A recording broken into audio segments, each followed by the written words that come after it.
Sejam muito bem-vindos ao A3 Podcast. Estou aqui hoje com a convidada que nunca veio antes, totalmente exclusiva, Isabela Dias, de 43 anos, mãe de 3 filhos, Master Coach emocional, terapeuta holística, sofrologista formada internacionalmente, PNL e técnica de saúde mental e psiquiatria. Mentora em desenvolvimento pessoal feminino e autora da trilogia Você Merece Mais, onde aprofunda o desenvolvimento do poder de agir feminino. Também coordena projetos de coletâneas literárias e acompanha mulheres no processo de escrita e lançamento do primeiro livro. Olha que demais, hein, Isabela? Tudo isso e muito mais. A gente faz aí toda uma mistura para estar atendendo as mulheres e dando um atendimento de qualidade. Eu estou muito feliz que você aceitou o meu convite de estar aqui hoje. Obrigada. Obrigada eu. E fiquei sabendo também, né, quando a gente estava conversando aqui, que ela não é só brasileira, não. Ela também teve um pezinho ali na Suíça. Conta pra gente um pouquinho dessa história. Então, eu moro na Suíça já faz 25 anos, tenho a dupla cidadania, e aí agora eu atendo mais no exterior, mas tem um público brasileiro aqui que eu tenho começado a atender de maneira mais efetiva, e é sobre isso que a gente vai falar também hoje, né? Mais direcionado aí para o público brasileiro, as mulheres brasileiras. Claro que mulher é mulher em qualquer lugar, muda a cultura, mas as dores continuam sendo as mesmas. E você atua como mentora internacional. Olha que legal, gente, o trabalho da Isabela. Como que é para você mentorar pessoas de regiões e países diferentes? Então, é muito importante a gente entender o aspecto cultural, né, das mulheres. Existem muitas mulheres que são mais emancipadas, segundo o país que elas, do país que elas vêm, né? Morando na Suíça, eu atendo pessoas de vários países, é uma cidade internacional, Genebra, e existem, assim, muitas crenças diferentes, né? Culturas e crenças diferentes. Então, a gente percebe que, por vezes, existe uma dificuldade de expressão ali, de acompanhamento, existem crenças limitantes dessas mulheres, e para isso é preciso entender todo esse contexto. Quando a gente entende o contexto, aí a gente começa, assim, a trabalhar a partir desse ponto aí de inicial da mulher. E quando você faz sua mentoria com regiões diferentes, existe um padrão emocional que se repete nas mulheres ou não? São pessoas diferentes, completamente diferentes dos padrões? Então, falando sobre mulheres, os padrões que mais se repetem são os padrões de culpa e medo, né? Mulheres que têm problemas em relacionamentos tóxicos, mas que têm dificuldade de sair desses relacionamentos. Então, aí, a culpa e o medo que se manifestam, culpa tanto interna, né? E medo interno, que não são assim exteriorizados, porque elas não podem, talvez, falar com outras pessoas, e também externos, né? As pessoas que dizem o que dizem, né? Que julgam, que não acolhem a dor da mulher.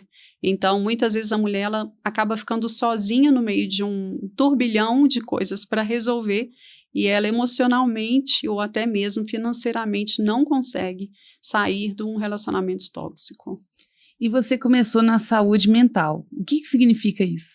Então, eu atuei vários anos como técnica de enfermagem, me especializei em saúde mental e psiquiatria, e depois de alguns anos trabalhando nessa área, eu fui trabalhar com vítimas de violência. Então, eram mulheres, né, que chegavam com suas crianças, mulheres de vários países, né, várias idades, e mulheres vítimas de crimes de honra, mulheres vítimas de violência conjugal, mulheres vítimas de tráfico de seres humanos, abuso sexual e várias outras coisas que, infelizmente, ainda existem no dia de hoje, né? Então, ali era um abrigo de urgência, mas que não era, assim, não era um abrigo onde elas passavam pouco tempo, elas poderiam ficar até 2 anos ali naquele abrigo com os filhos, porque existem várias fases de acolhimento, e quando uma mulher consegue sair de uma situação de abuso ou né, onde ela está muito vulnerável, fragilizada, é preciso tempo, né, para curar essa mulher, para acompanhar essa mulher. Então, eu fiz uma transição aí da saúde para o social, né, mas tudo está ligado, né? E ali o acompanhamento do emocional feminino foi vindo também para essa área social aí, que implica tantas outras coisas, como que essa mulher vai voltar para o mercado de trabalho, como que ela vai lidar com essa criança sem pai, será que ela volta para o país dela, ou será que ela continua e faz um projeto diferente? Enfim, engloba muitas coisas. E aí, tudo isso leva muito tempo, né? A reconstrução de uma mulher adoecida emocionalmente, fisicamente também, né? Demora bastante tempo. Quando você fala de fisicamente também, você também está falando da violência doméstica? Sim, sim. Inclusive, um dos casos que mais, assim, me chocaram foi o caso de uma mulher que ela vinha de um país do sul da África, e ela veio com um filho de 3 anos, né, com a promessa de trabalhar na Suíça como empregada doméstica. E tudo bem, foi um suíço que trouxe ela, tudo tranquilo, só que chegou lá, ele prendeu ela e ela ficou 1 mês sendo abusada, ela e o filho. E o filho também. E depois de 1 mês, ela conseguiu ter um momento onde o homem se distraiu e ela conseguiu pular do primeiro andar com o filho. Então, ali ela fugiu, né? Ela chegou no hospital, fizeram todos os processos normais, né, de acolho da imigrante, e ela ficou 2 anos dentro do abrigo com o filho, num processo pós-traumático muito intenso, né? E quando ela chegou lá, ela não conseguia mal falar, o filho dela era, assim, muito, muito difícil de lidar, né, pelo trauma. Então, assim, a gente tinha que ajudar em tudo, até mesmo fazer uma comida básica. Ela não conseguia ir tomar banho sozinha, ela não conseguia pelo trauma, né, que ela viveu. Então, ela ficou 2 anos, e quando ela saiu dali, ela saiu já numa fase onde ela já tinha desenvolvido o poder de agir, e ali ela realmente já foi trabalhar. Ela tinha também uma formação de técnica de enfermagem, olha para você ver aí como é que a gente se identifica às vezes, né? E ela saiu com o emprego dali, com o filho e com dignidade, né? Recuperada. E esse homem, aconteceu alguma coisa com ele, ele foi preso? Ele nunca foi achado. É incrível que essas coisas possam acontecer dentro, né, de um país como a Suíça, mas a verdade é que a gente não sabe como que isso pode chegar a esse ponto, até porque o que foi dito foi que ele fez a viagem com ela, no mesmo avião que ela, então tinham todas as informações ali, mas muitas coisas eram falsas e ele não foi achado. E como ela pulou a janela, foi correndo pela rua, né? Ela não tinha, assim, um ponto para poder se localizar, né? Ela não conseguia dizer de onde é que ela saiu. Ela só pediu uma ajuda, e a pessoa que ajudou ela, inclusive, foi uma brasileira que pegou ela e levou ela para o hospital. Ela não conseguiu identificar a casa depois? Não, ela não conseguia. Pesado. Pesado, bem pesado, bem pesado. E quando a pessoa chega no abrigo de emergência, o que acontece exatamente lá dentro? Então, quando as mulheres chegam num caso assim de extrema vulnerabilidade, a primeira coisa a fazer é dar segurança para essa mulher, né? E aí é segurança básica mesmo, proteção física, né? Da mulher, dos filhos, se tiver filhos. Então, a gente entra no básico primeiro, de deixar essa mulher em segurança, que ela tenha onde dormir, né, o que comer, que ela tenha acesso às coisas básicas. Então, essa é a primeira fase ali de acolhimento da mulher, né? E, pouco a pouco, a gente vai identificando o que aconteceu, né, como estavam os problemas na vida dessa mulher, o que fez que ela chegou onde ela chegou, né? Será que foi ameaça, foi um tráfico de seres humanos, como foi o caso da outra, foi exploração sexual, ou foi o marido que era violento, né? Porque tem de tudo. Então, assim, existem suíças que estão dentro do abrigo, existem brasileiras, muitas latinas que estão dentro de abrigos assim, e a média de mulheres que são vítimas de violência lá, a média de mulheres que demoram pelo menos 7 vezes para sair dessa situação. Então, elas fazem, no mínimo, no mínimo 7 tentativas para sair dessa situação de abuso, e só depois elas conseguem sair. Então, não é uma questão de força de vontade ou de não querer, mas pelo fato de estarem muito fragilizadas emocionalmente, né, e até às vezes fisicamente, por medo, por sentimento de culpa, de vergonha, elas têm dificuldade de pedir ajuda, né? Por vezes também estão presas, e aí, como essa mulher que eu disse no início, no caso dela, ela teve que esperar 1 mês para conseguir uma oportunidade de fuga. E por que uma mulher tenta, às vezes, sair de uma relação tóxica tantas vezes e não consegue? Então, é muito isso. A mulher, ela tem mais esse sentimento de culpa, né? E ela tende a se responsabilizar muito mais do que o homem. Então, ela vai pensar mais nos filhos, ela vai pensar na família, ela vai pensar nas consequências que aquilo vai gerar, tanto para ela quanto para os filhos. Então, muitas vezes o que acontece é que ela tem muito medo. Então, é preciso desmentir esse medo, e se ela não tiver rede de apoio, né? Sem rede de apoio, ela vai ficar naquele limbo onde ela não sabe como agir. Então, ela pensa em fazer alguma coisa, mas aí vem aquela voz interna do medo dizendo, não faça, porque você não vai conseguir. Então, isso faz com que a mulher muitas vezes não consiga sair da situação. Ela quer, ela já percebeu que a situação está ruim, às vezes ela já até decidiu, né? São as fases também de PDA, né? Perceber, decidir, agir. Ela já decidiu, mas ela ainda não consegue passar para a ação. A verdade também é que envolve, igual você disse, né? Um relacionamento ele envolve muito além do que aquela fase tóxica. Ela envolve também o sentimento, né, que você acaba criando com a pessoa. Então, como você disse, a dependência emocional. A verdade é que um término normal, sem briga, sem nada, ele já é dolorido. A gente já sente uma coisa como se estivesse rompendo um elo, um laço com a pessoa que estava ali no seu dia a dia, que você conversava todo dia. Então, aquilo ali já dói, já é difícil. Ainda vem com algumas camadas, né, piores, né, como a violência física ou a violência de abuso psicológico também, que tem muitas relações assim. Então, é como você disse, às vezes a pessoa, ela tem uma certa fraqueza ali de decidir sair disso e pensar assim, será que eu vou ser capaz de superar essa dor toda? Porque já é uma dor terminar, e ainda tem a dor do trauma, como você disse, daquela coisa assim que é mais difícil recuperar. Às vezes a pessoa demora, não é meses, é anos, né, para recuperar. Isso. E o fato de não ter recursos, né?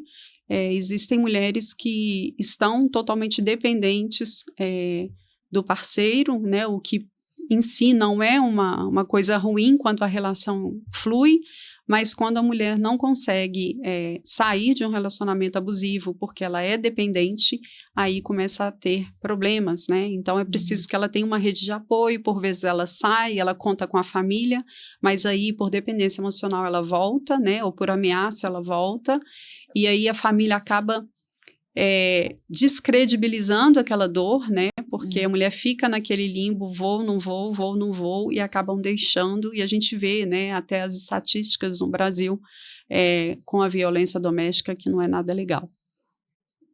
E o número de feminicídios só aumenta, né?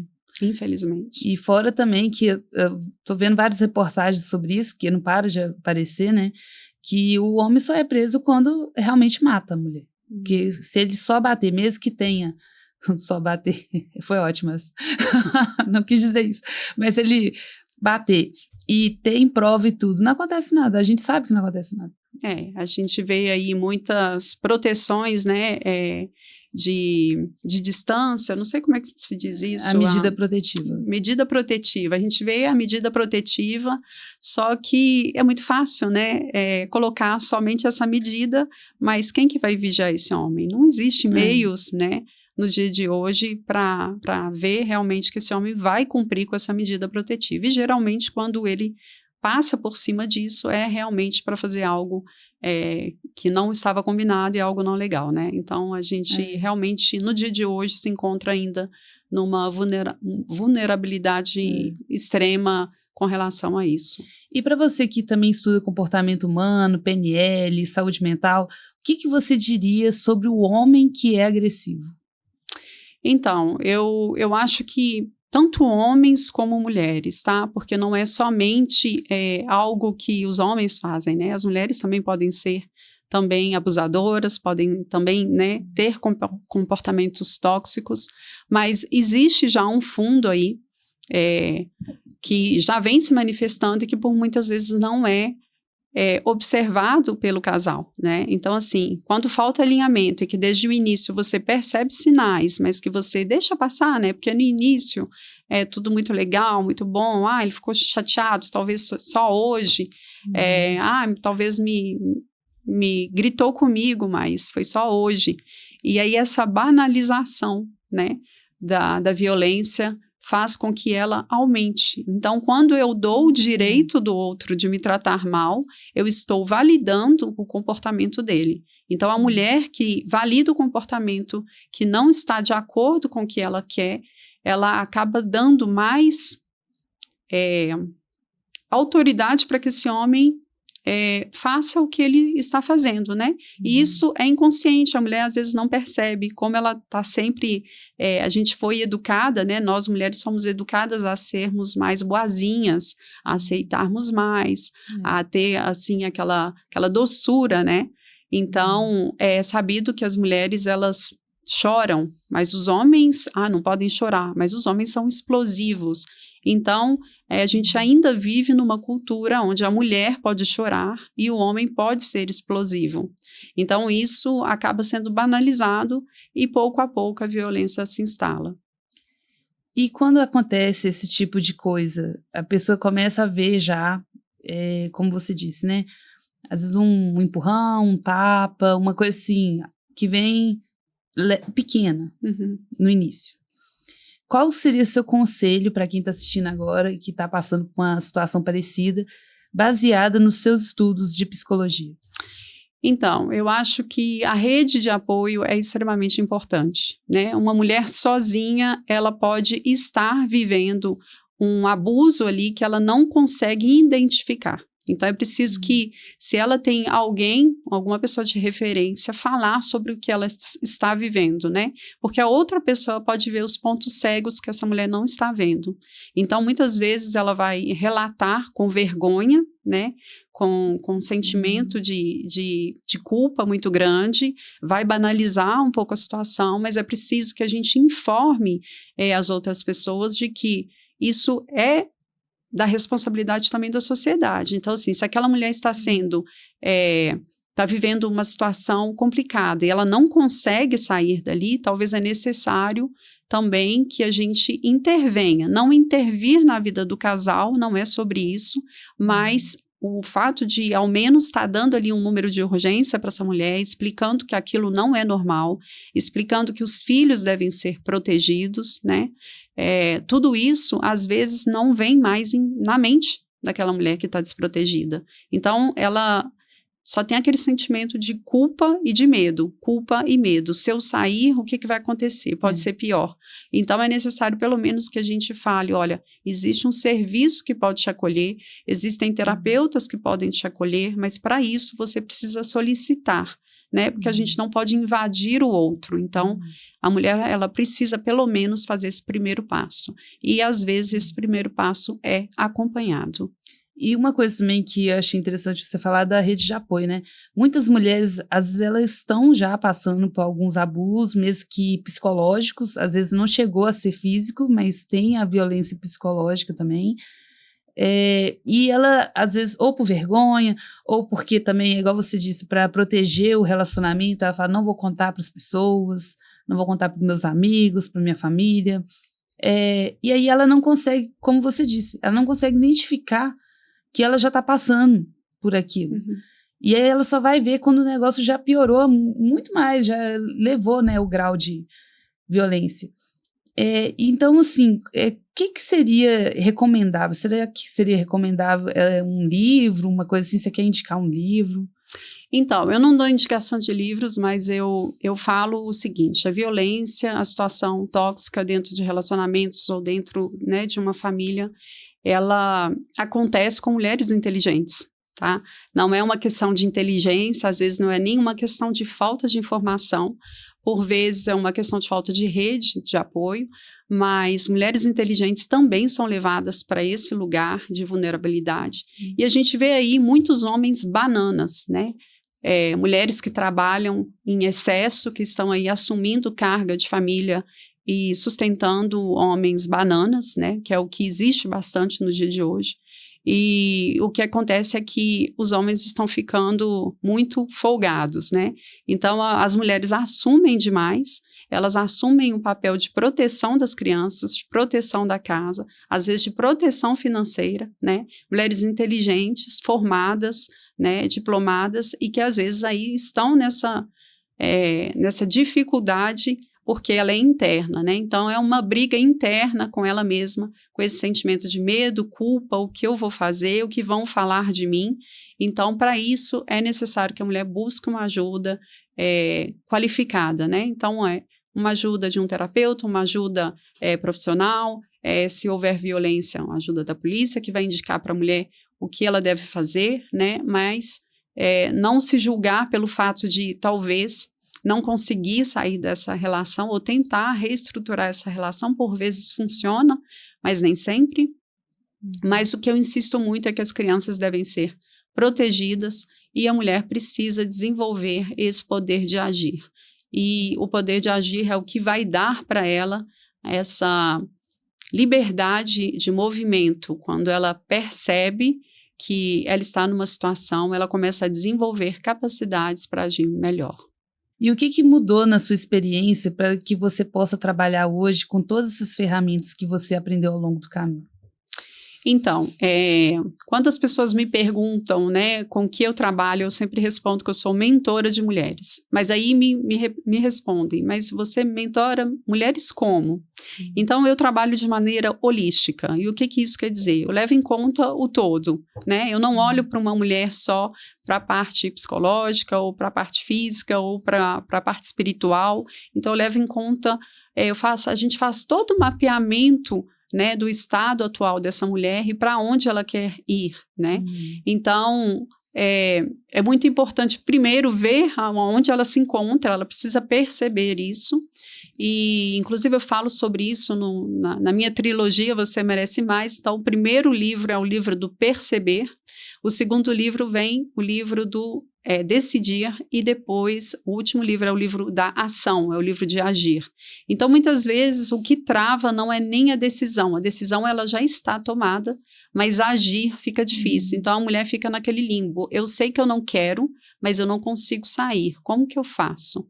Então, aí entra o papel, né, de um terapeuta, de um mentor que dispõe de ferramentas, né, para estar acompanhando aí aquela mulher. Existem problemas também jurídicos, e aí já entra, né, pessoas qualificadas também nessa área, mas é necessário que a mulher faça o passo aí de estar buscando ajuda.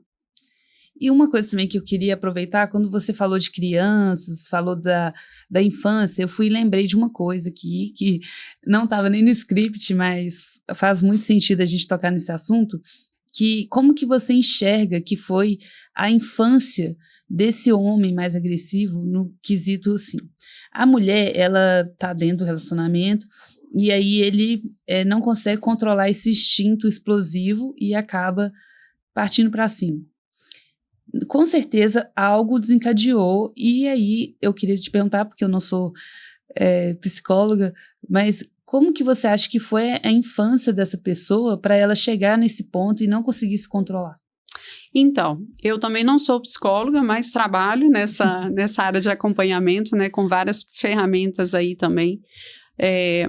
Mas o que acontece são repetições de padrões, né, padrões que já foram vistos, mas isso não é desculpa, né, para violência. Então, assim, o homem pode sim ter vivido situações de violência e estar aí repetindo, trazendo aí essa violência para dentro do seu lar por repetição, Ou ele pode simplesmente fazer todo o contrário, né? Foi também um homem muito protegido, então não foi desafiado, e aí eu falo de novo dos homens bananas, são homens que não foram desafiados suficientemente, e aí ficam como filhos da mamãe e explodem por tudo, como se fossem adolescentes, né, frustrados.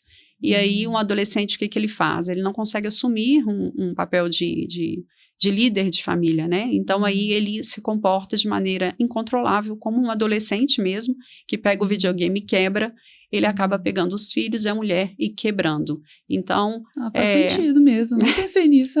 É a falta de maturidade emocional, né? Então, isso é muito importante, perceber que os homens, eles tendem a ter uma maturidade emocional desenvolvida muito mais tarde do que a mulher, mas existem homens que querem sair dessa situação, querem mudar, e existem outros que não mudarão nunca, infelizmente, e aí a mulher precisa sair dessa relação. Inclusive também tem uns que são assim, procuram terapia e mesmo assim não resolve, porque eu acredito que não deve contar tudo o que acontece, né? Existe muito ainda tabu, né, com relação à terapia com os homens. A gente sabe que na maioria dos eventos, né, motivacionais, eventos, até mesmo dentro da igreja, tá? Pessoas que vão buscar ajuda dentro da igreja, ajuda espiritual, eventos motivacionais, de desenvolvimento humano, ou até terapias, as mulheres são sempre mais representadas do que os homens, porque para o homem aquilo ali fica como se fosse uma falta de virilidade, né? Quando é todo o contrário. O homem, ele dá uma de durão, né? Mas na verdade acaba fazendo um estrago muito maior por tentar fazer as coisas do seu jeito e de um jeito que não é adequado.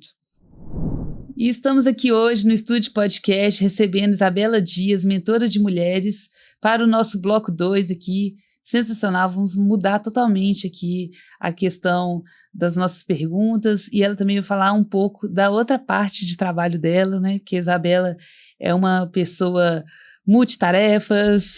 Conta um pouquinho como que é ser mulher e multitarefas. Então, é se descobrir também, né, no outro. A gente aprende, nós somos seres relacionais, então é óbvio que a gente, quando ouve falar de situações, existe ali uma troca, né, então estou sempre aprendendo, me desenvolvendo e acompanhando aí as mulheres que eu mentoreio. Então é bem desafiador, mas ao mesmo tempo me ajuda a crescer também.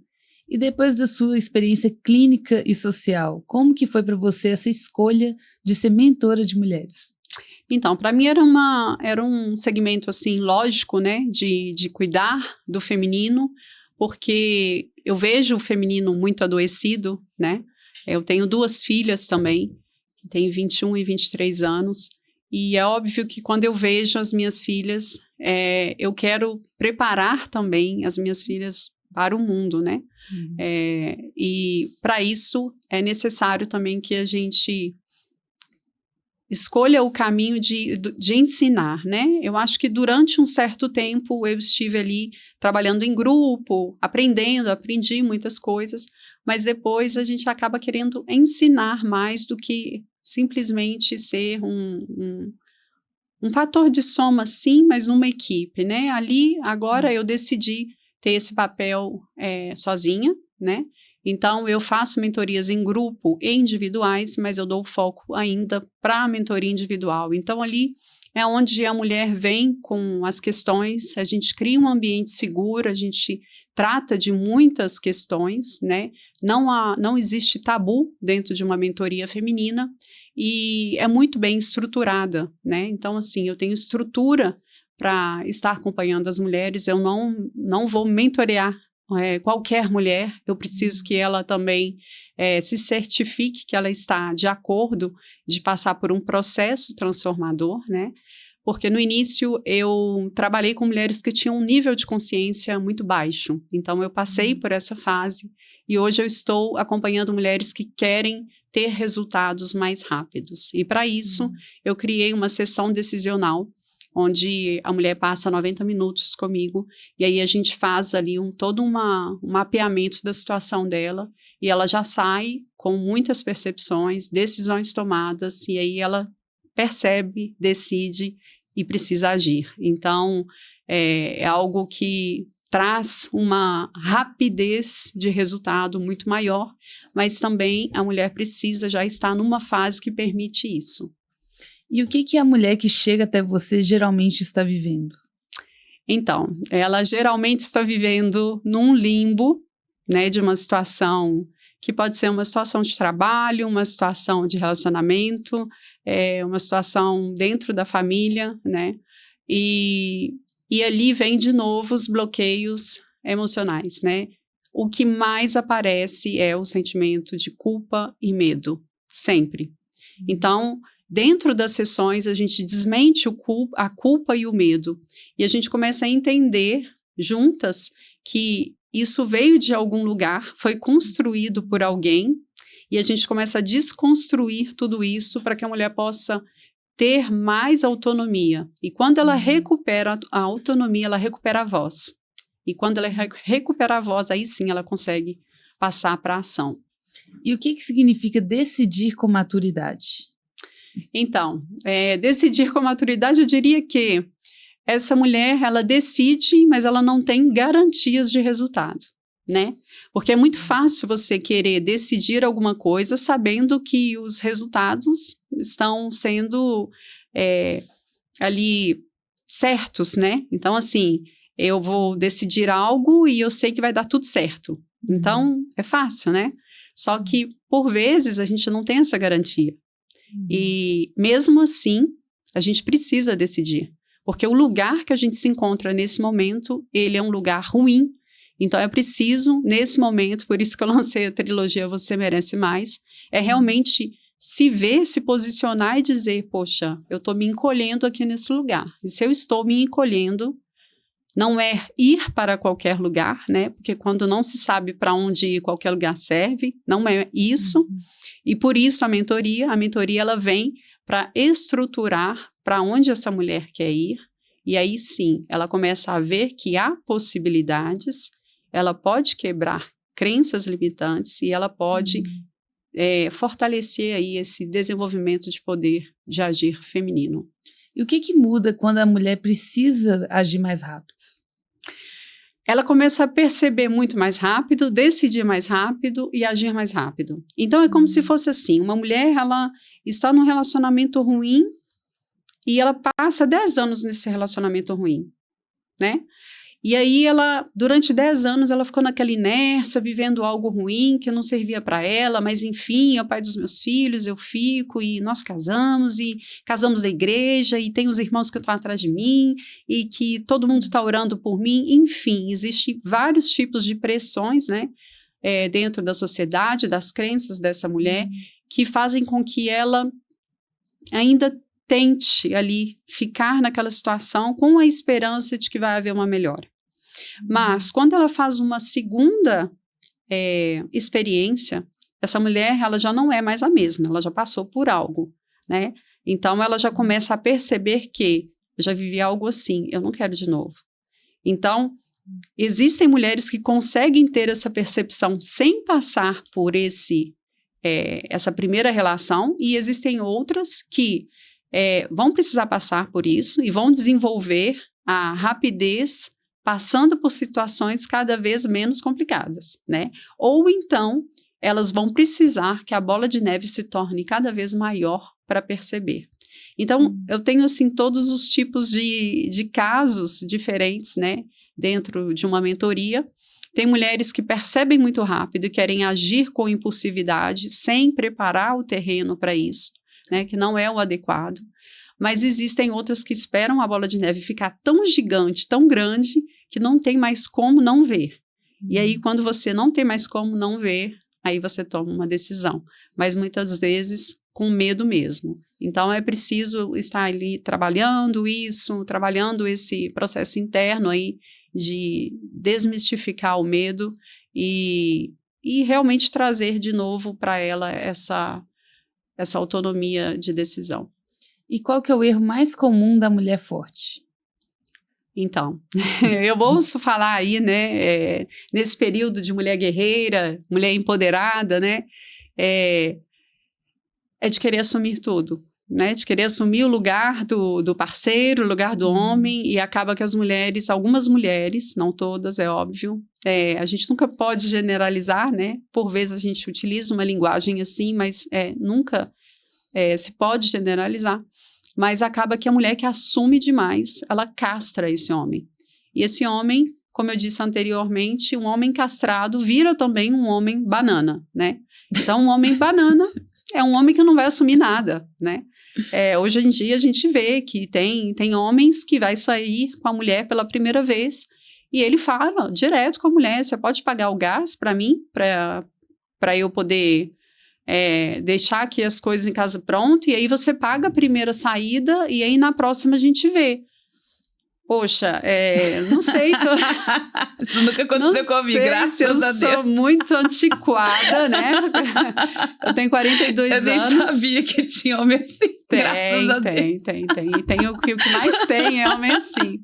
Então, assim, os homens perderam aquela galanteria, né, de estarem ali convidando as mulheres. E aqui eu falo mais uma vez, não é uma questão de dinheiro, tá, gente? Mas é uma questão de postura, de atitude.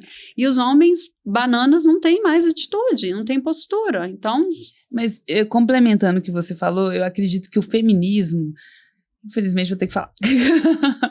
É porque eu não gosto muito de fazer podcast polêmico, não, sabe? Eu evito entrar em polêmica, não falo muito minha opinião, mas eu acho, sim, que o feminismo atrapalhou muito as mulheres, infelizmente. Algumas coisas foram boas, ajudaram. Por exemplo, hoje em dia a gente tem, né, CEO mulher, ajudou. Não tem tanto aquele preconceito, mas eu vim da era de engenharia civil e tenho várias queridas engenheiras, donas de empresas, ou então que são presidentes, né, assim, de corporações grandes e tudo mais. Nisso, acho que sim, ajudou, mas para relacionamento, acredito que as coisas que fizeram tanto isso, tem que ser mulher forte, empoderada, tudo bem, eu adoro, assim, me sentir forte, mas eu quero, quando eu estou com uma pessoa, eu quero que ela tome a rédea da relação e ela me controle. Eu não quero ficar controlando, eu não quero chegar em casa e eu que tenho que ser o homem da casa, entende?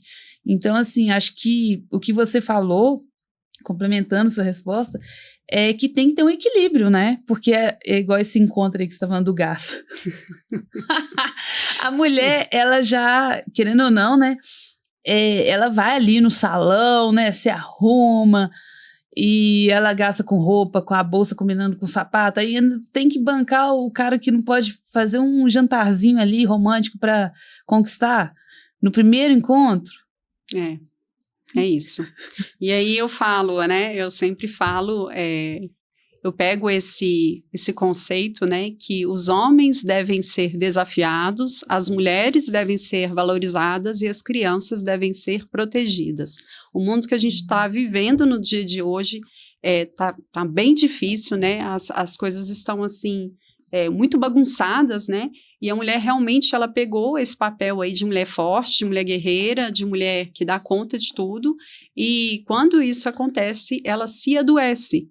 Então, assim, a mulher precisa entender que ela não precisa dar conta de tudo o tempo todo, né? E se é para ter um companheiro, né? É um companheiro, não é um encosto, né? Que vai estar ali só com o pé em cima do sofá esperando o prato chegar na mão. Então, assim, no dia de hoje, as mulheres se empoderaram muito, mas se tornaram também muito castradoras, né? Os homens têm ficado muito à vontade com essa situação. Sim. E acaba que fica aí, a mulher assume tudo, se adoece emocionalmente, as crianças ficam desprotegidas e a gente vive aí o que a gente está vivendo hoje. Homens que não dão conta, né, de mulheres fortes e acaba que isso reflete, né, em toda a sociedade. Então, é preciso desafiar os homens. Eu sou uma das pessoas que pensa assim e que diz, quando eu ouço falar, né, que as minhas mentoreadas me dizem mas ele não faz muita coisa. Eu falei, tá bom, mas você desafia suficientemente esse homem? Será que esse homem está sendo desafiado? Porque se ele não precisa, né? Ele prefere ficar na caverna dele, né? E ele está muito bem ali, tranquilo na caverna dele. E só reclamar não traz nada de legal. Precisa haver proposta. Então, uma mulher que reclama o tempo todo, mas que não propõe nada, também não é legal. Então, vamos passar aí para a proposta. E é isso que eu ensino dentro de uma mentoria decisional feminina. E você faz terapia de casal também? Não. não faço. Não sou especializada nessa área, né? Já fui, já atendi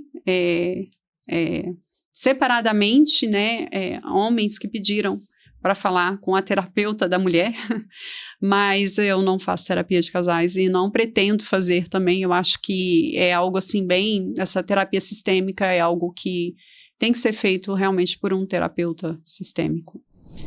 Estou aqui hoje recebendo novamente a nossa convidada Isabela Dias, diretamente da Suíça. Isabela, você quer resumir um pouquinho das suas habilidades? Então, são várias. Hoje eu estou fazendo uma transição de carreira, passei pela área de saúde mental, área social, ajuda a mulheres, a um público imigrante lá na Suíça também. E hoje eu estou também atendendo em mentorias individuais mulheres que precisam tomar decisões mais rápido. E para isso eu aplico algumas técnicas, né? E dentre as técnicas que eu utilizo a sofrologia. E o que seria esse termo, sofrologia? Então, a sofrologia não é sofrência, né? Eu preciso deixar isso muito claro, porque quando eu convido o pessoal a fazer uma sessão de sofrologia, o pessoal diz, mas eu não quero mais sofrer. Não, eu não quero. E aí eu tenho que explicar que não, que é uma técnica de relaxamento dinâmico, né, que trabalha as capacidades das pessoas, capacidades universais, né, capacidades de foco, de concentração, e é muito usada por esportistas lá no exterior, na França, na Bélgica, na Suíça, né? Então é uma técnica que já existe aí há 60 anos, foi criada por um psiquiatra colombiano, e ela foi baseada em várias outras técnicas, né, como o Zen, a hipnose, a meditação, e então a gente treina capacidades, então é um treino da consciência, né? Quando a gente vê o pessoal que faz karting, ou que faz até a Fórmula 1, faz esqui, todos esses profissionais, eles fazem o que a gente chama de treinamento mental, preparação mental. Então, a sofrologia, ela entra aí também nesse estilo de preparação mental. A gente traz aí exercícios, né, físicos, onde a gente vai trabalhar a consciência, vai trabalhar o corpo, depois vai trabalhar os dois unidos, e a pessoa vai aprender ali a ter mais consciência, estado de presença, né, vai desenvolver capacidades que ela já tem, mas que muitas vezes ela não utiliza. Então é algo muito legal e geralmente as pessoas saem bem relaxadas. E você também tinha falado que a sofrologia é uma técnica para desenvolver capacidades. O que seria essa técnica e como que ela desenvolve?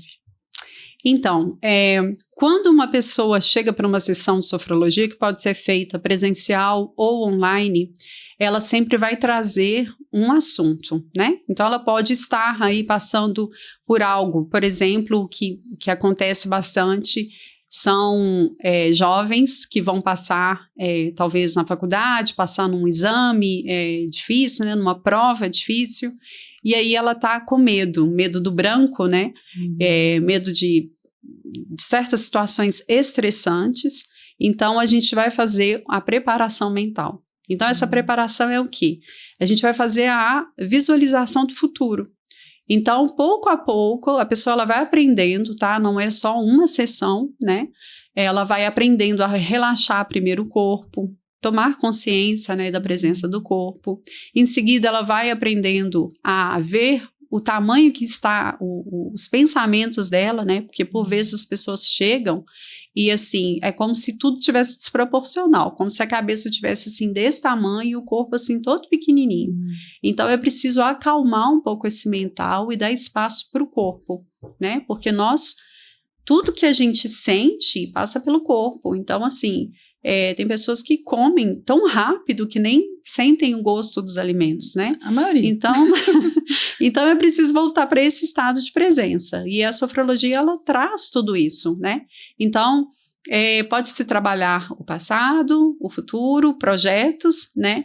E também essa noção de estado de presença no positivo. Então, é uma técnica que vai sempre trazer o foco no positivo, né?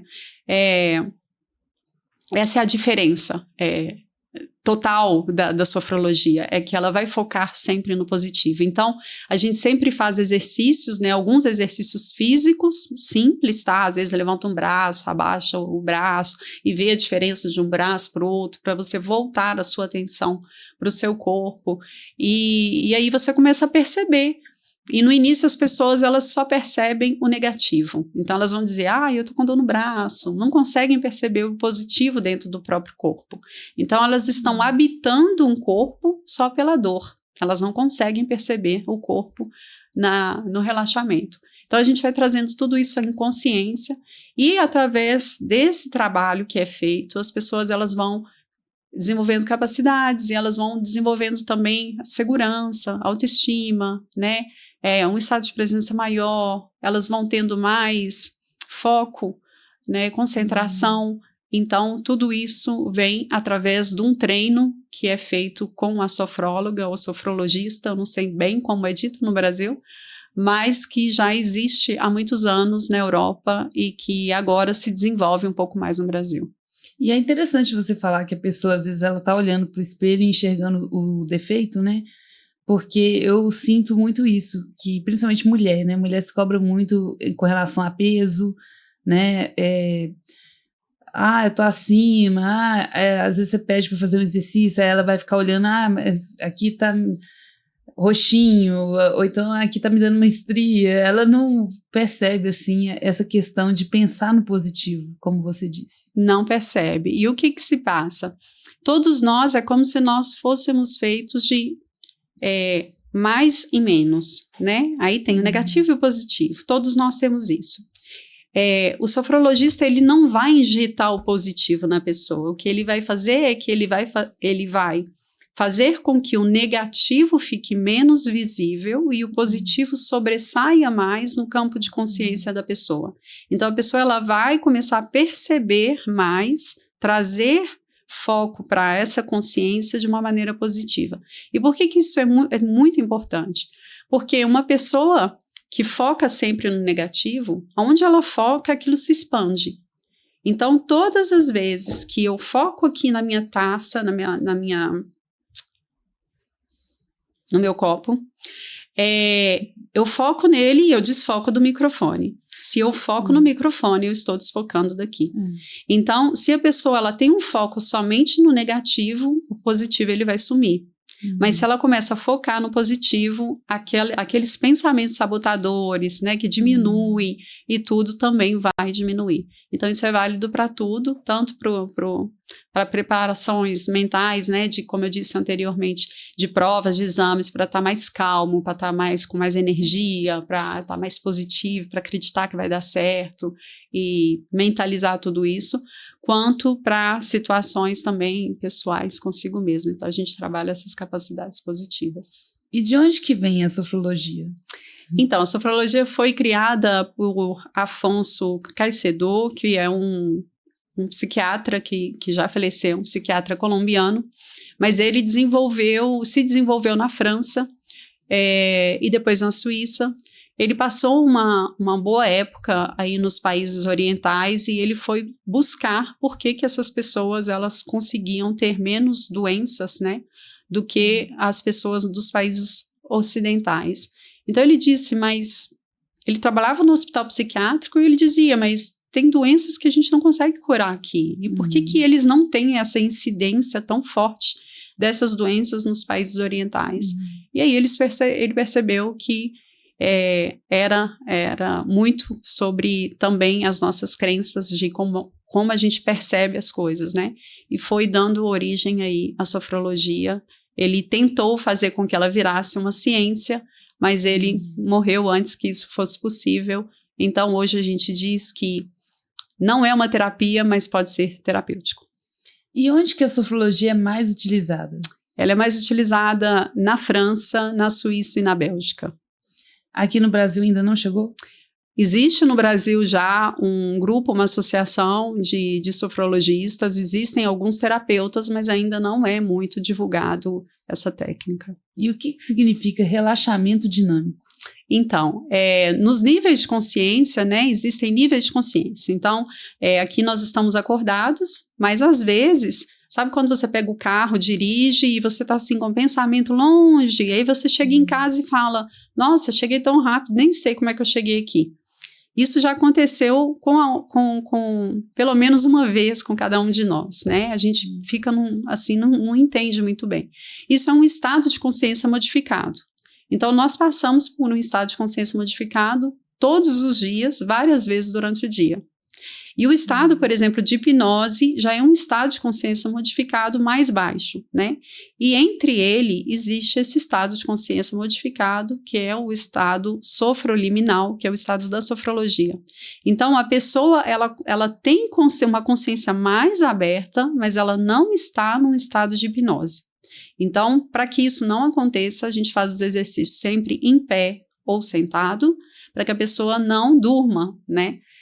Um estado também modificado poderia ser o fato de estar dormindo, né? E então a gente não deseja isso. A gente quer que a pessoa participe dos exercícios, das visualizações, e ela vai trazer à consciência o que aparece para ela, e diante do que ela vai descrever após a sessão, a gente vai ver o que foi trabalhado e o que ainda precisa ser trabalhado. É um processo do sofrologista com o cliente. Umas perguntas atrás, você disse que sofrologia não é terapeuta, mas é terapêutico. Uhum. A sofrologia, ela substitui a terapia? Não. Ela não substitui pelo simples fato que a terapia ela vai trabalhar o conteúdo, né? Vai trabalhar traumas, coisas do passado, coisas que estão dentro do inconsciente, né? Então ela vai se interessar muito mais ao conteúdo.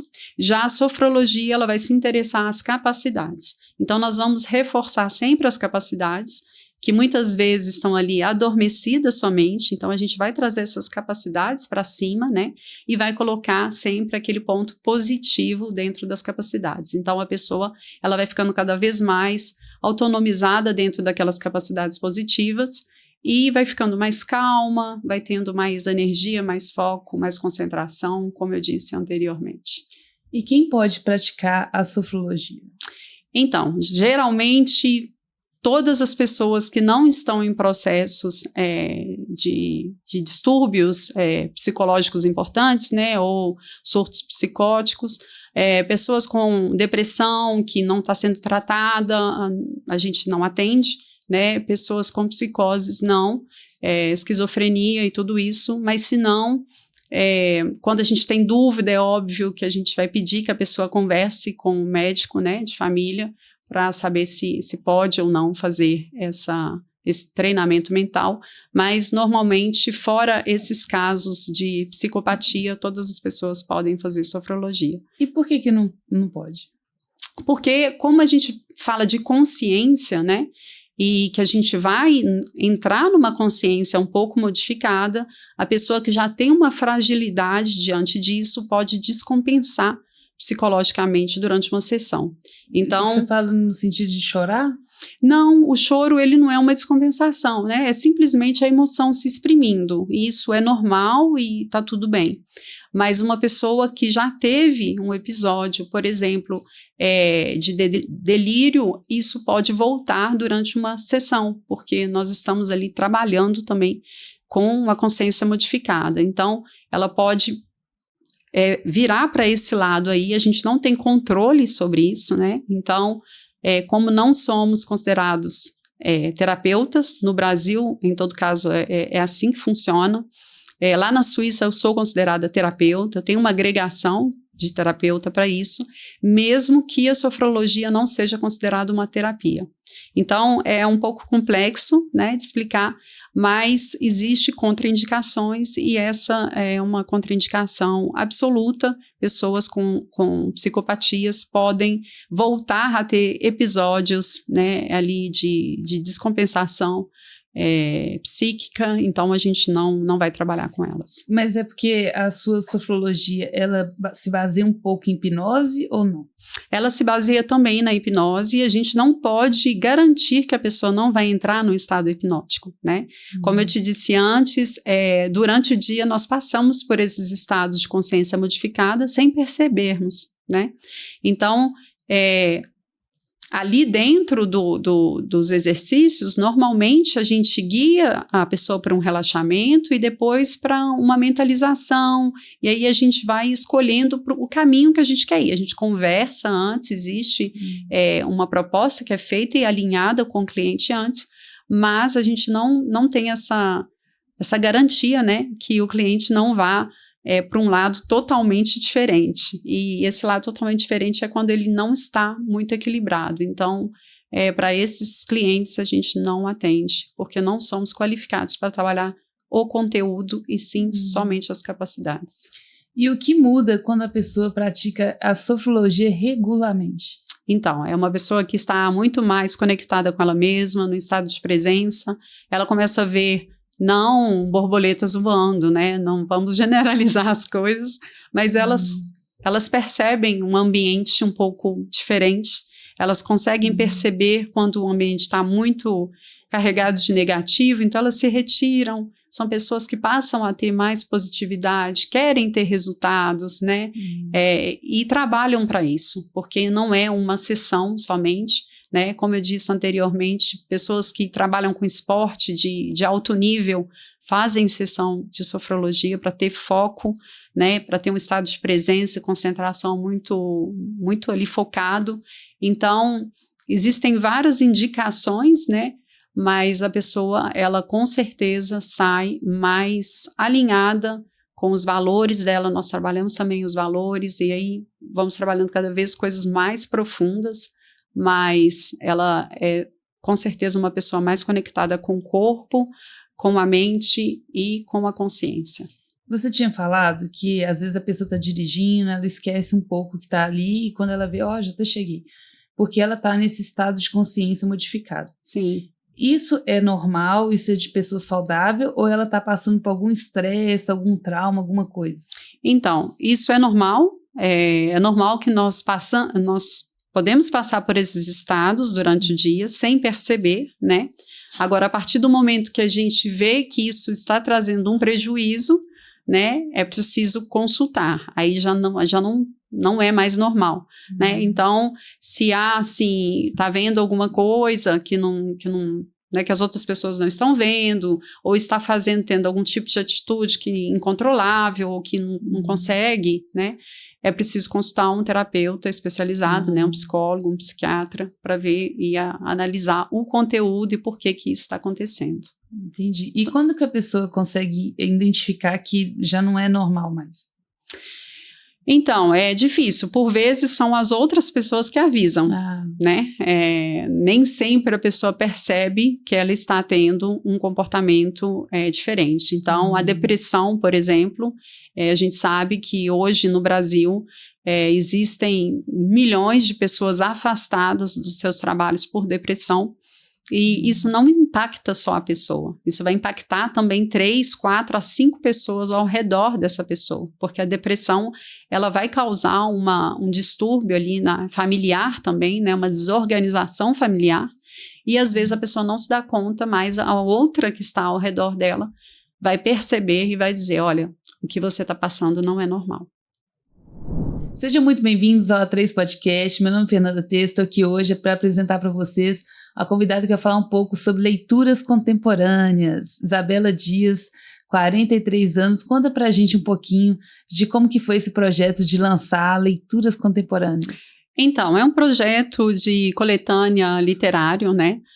nós fizemos uma primeira edição que se chama Coletânea Literária Renascer, Histórias de Mulheres Extraordinárias, e com esse livro digital e físico nós conseguimos bater o best-seller na Amazon em 7 países. Então foi um livro muito comovente, onde eu também participei. Foram 16 mulheres que contaram um pouco da própria história, então histórias de superação, histórias de transformação, e foi muito legal participar e também coordenar esse projeto. Agora estamos com novos projetos literários aí abertos, também focados mais para o público feminino.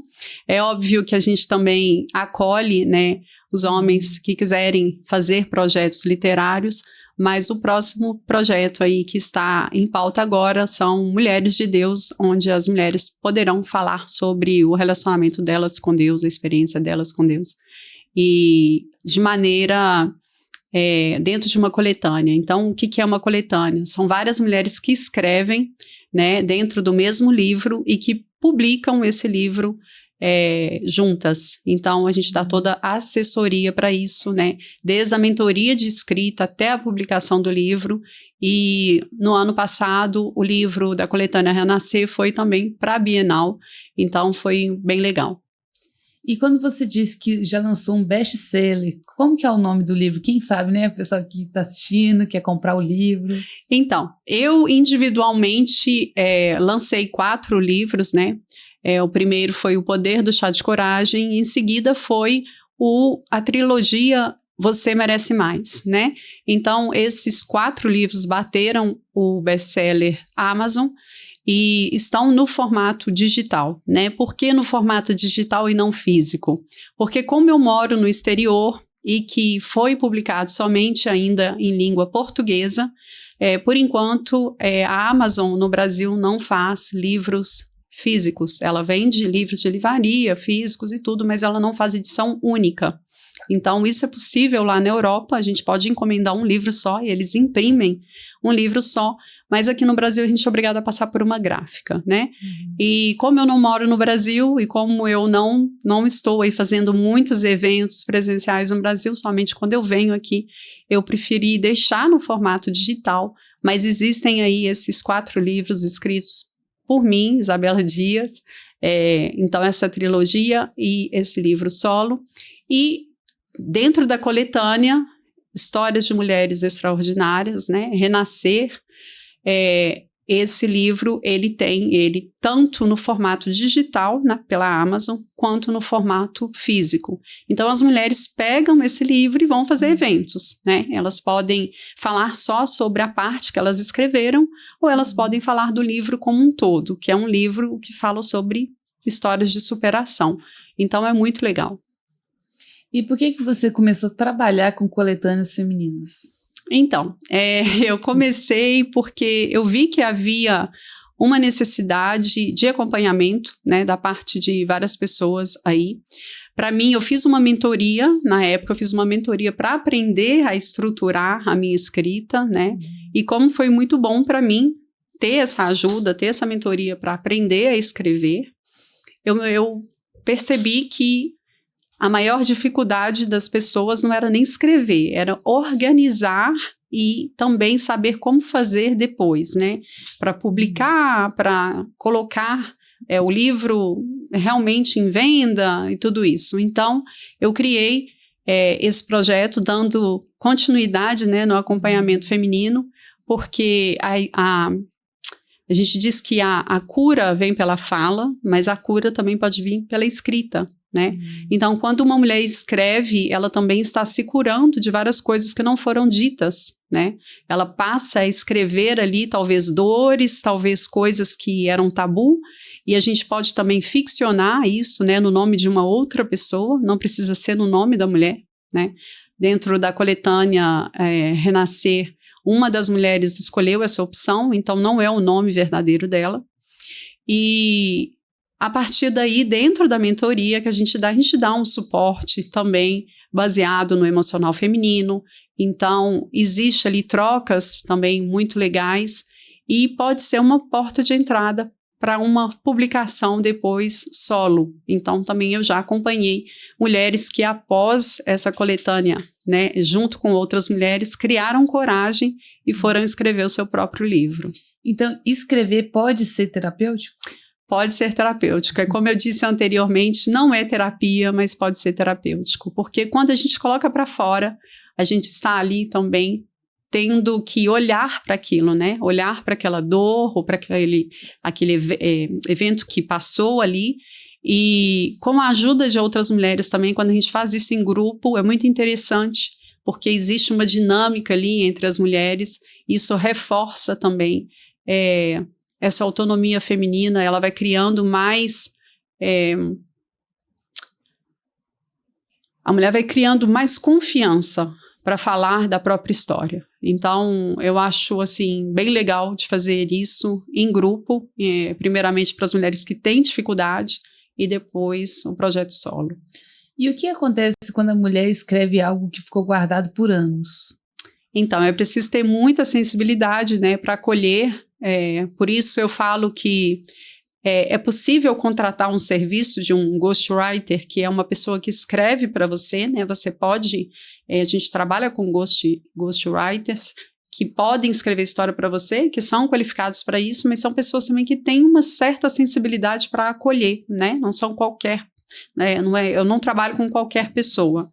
Então, a pessoa vai receber a sua história, né? Vai acolher a sua história, e aí ela vai te guiar, o que você quer, né, fazer com essa história, o que é importante para você colocar para fora, e como que a gente pode fazer isso de uma maneira que você também se sinta confortável depois, né, porque os livros geralmente vão ter uma certa repercussão, e por vezes aparecem até coisas que nunca foram tratadas ali, né, e é preciso assumir isso. E então há esse acolhimento, né, da parte minha como chefe de projeto, ou da parte da pessoa que vai fazer o serviço de ajuda para escrever, né, e a gente estrutura assim e acolhe também a mulher. Então, se for preciso, e se a gente vê que a dor ali é uma dor que não vai poder ser sarada ali durante o processo de escrita, a gente vai direcionar a mulher para um serviço competente para isso. E como que foi para você ser best-seller na Amazon e em outros 7 países com a coletânea Renascer? Foi ótimo, foi muito bom. A gente passou um perrengue muito grande, porque o resultado no Brasil saiu quase 2 dias depois. Então a gente estava assim, não é possível que a gente não conseguiu bater no Brasil. A gente bateu em 6 outros países do mundo, vendemos bem e no final das contas, sim, ficamos no primeiro lugar durante várias semanas. E é uma concorrência muito grande, porque existe um mercado muito forte hoje, editorial, mas as mulheres ficaram muito felizes com o resultado e muitas fizeram projetos, né, com esse livro. Algumas foi só mesmo um projeto pessoal, de ter algo, né, em casa, um livro escrito, mas outras fizeram eventos com isso e isso continua sendo levado aí para o mundo, as vozes femininas. E como que foi para você fazer o seu livro, sua coletânea, virar um best-seller? É uma satisfação, né? Eu falo assim, como que foi o processo? Você teve que fazer algum evento divulgando? Qual que foi o processo para chegar lá? Então, o que acontece? Primeiro, o mais difícil é chegar a ter um número de mulheres para uma coletânea, né? Então, eu visava 20 mulheres, mas ali nós tivemos 16 mulheres. Ok, fechamos com as 16. Em segundo lugar, tem que mentorear essas 16 mulheres. Algumas já escreveram ou já têm uma noção do que vão fazer, outras estão totalmente bloqueadas, perdidas. É um sentimento de pressão interna muito grande, então elas têm medo de fazer errado, né? Têm medo de não dar certo. E aí é onde a gente entra com um trabalho muito forte de pegar na mão ali, ensinar e falar, olha, calma, vamos devagar, vamos construindo isso aí. Depois existe a revisão que é feita, né, pela equipe, e depois da revisão a gente faz ali um geral do todo e conversa com essa mulher, ver se está tudo ok. E em seguida, todas nós vamos vender o livro. Por que o livro ele se torna best-seller? porque existe ali uma divulgação muito grande que é feita nos dias anteriores ao lançamento, e no dia do lançamento a gente vai com tudo para poder bater os colegas aí que estão no topo.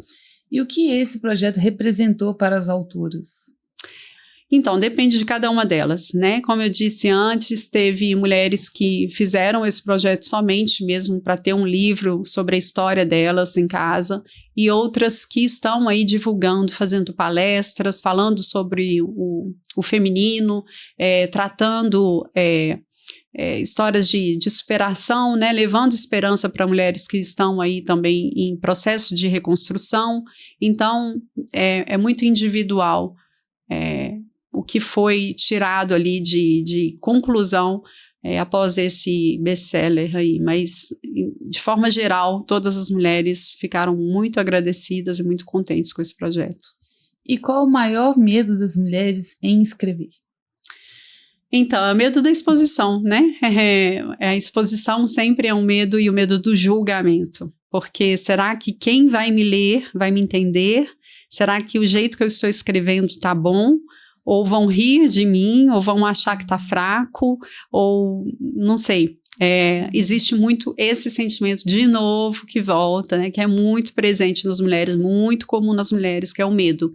Então a gente desconstrói mais uma vez o medo, né? E é por isso que o lançamento dentro de uma coletânea, para um primeiro lançamento, é algo muito legal, porque você faz isso com outras mulheres, e isso te dá mais confiança, então você consegue fazer mais fácil. E depois, quando você faz um lançamento individual, você só replica, você já sabe o caminho das pedras, né?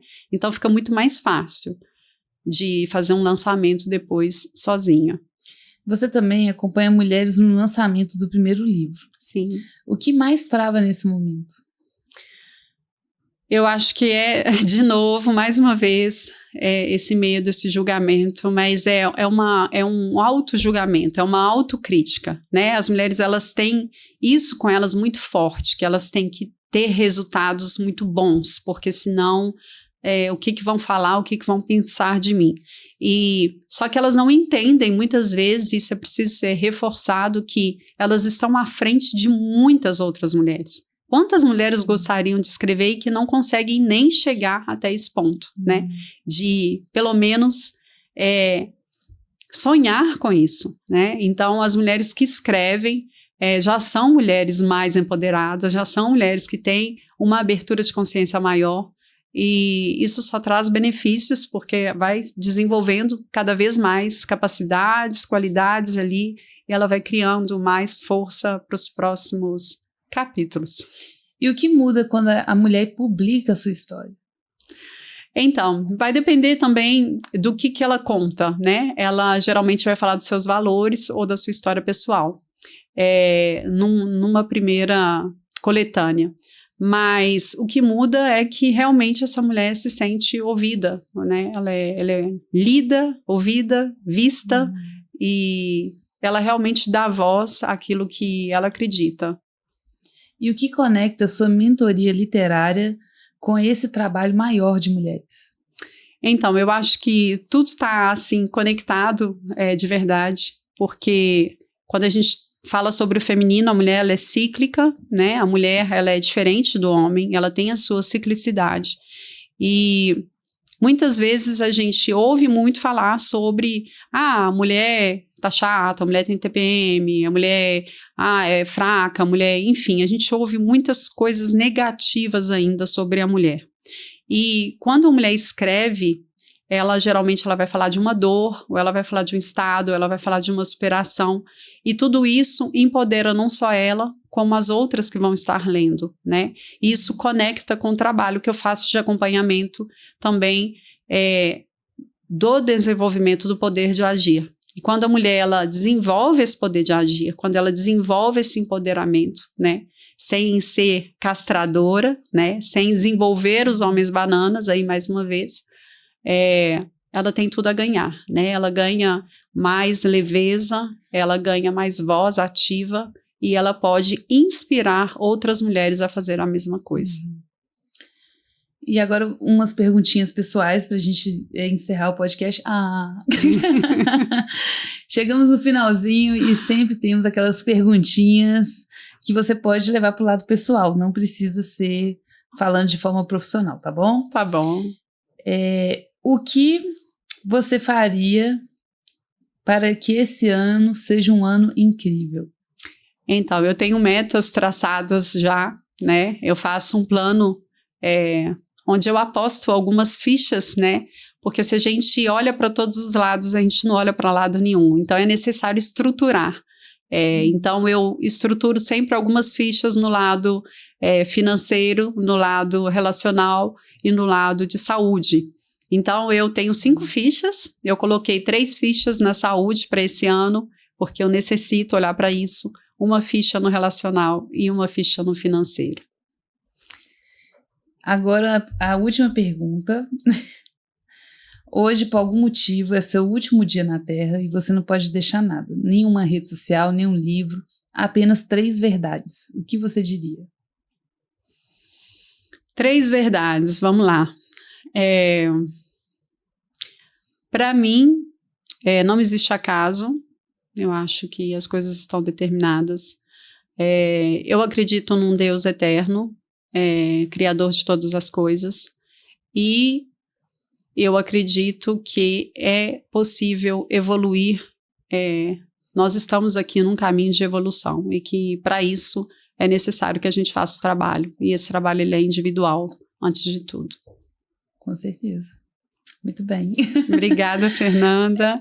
Obrigada eu. Também queria que você chegasse, né, olhar para a câmera, complementar alguma coisa que você gostaria de acrescentar aqui hoje no podcast, ou mandar um abraço para alguém.